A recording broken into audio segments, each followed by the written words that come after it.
Welcome to A Mason's Work, the podcast where we review Masonic symbols and illustrate how they can be used to solve problems in everyday life. With your host, Brian Mattox, a proud member of the Craftsman Online Media Network. I like asking questions to the brothers in the lodge, and one of the questions that I ask for some of the esoteric folks out there in the world, the folks that are firmly convinced that Freemasonry is a revealed art that only happens in the chambers of reflection. One of the very first questions I ask is, so then what's the purpose of the lodge? Why do you need this crew of people if the only sort of role you have is that initiatic experience, and then that's it?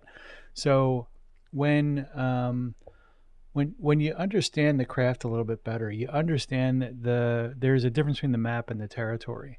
And there's lots of folks that can explain this really, really well, but there is a huge difference between what the map says and the experience of walking that map. You have the map and you can have folks share with you the map, show you the map, all that kind of stuff. But you really need a crew of folks as you walk the territory, because the sensation, the experience is quite a bit different than the map will provide, right? Altitude on a map is a change of color, or it's a change of elevation in a texture-based topographical map or topography, whatever. The idea here is that even if you can feel the bumps, it is not the same as walking up that mountain. And so when you're going through that process, the group, the lodge, the sangha, whatever, is a vital part of that experience. But it's only going to be a vital part of that experience if you bring the discoveries you make as you navigate the terrain back to the people in the room. And you won't do that if the only room available to you is a chamber of reflection. You need to come back, you need to bring it back to your lodge, get that feedback, bounce those sensations off of the people in the room. Some folks that may have been a little bit further along will give you some deeper insight or some things to look for. Some folks that may not yet be where you're at can benefit from your description of the territory to come. So don't be confused with the purpose of the lodge. Fellowship and all of the good stuff that we traditionally associate with Freemasonry emerges from that activity, from that discovery and the sharing of discovery. It is not the purpose. It is a byproduct.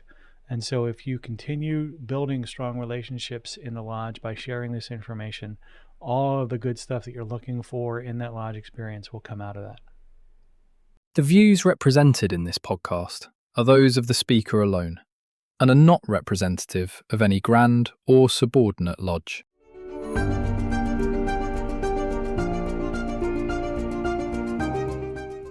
Hi, Brian here. I wanted to thank you so much for listening to this episode.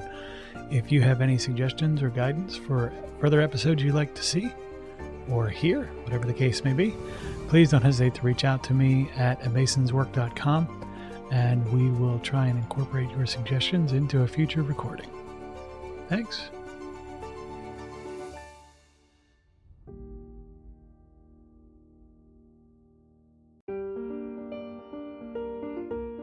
Freemasonry teaches us that the true work is within, a lifelong journey of reflection, discipline, and discovery. At A Mason's Work, we help Masons bring out their best selves through meaningful self-inquiry and symbolic practice.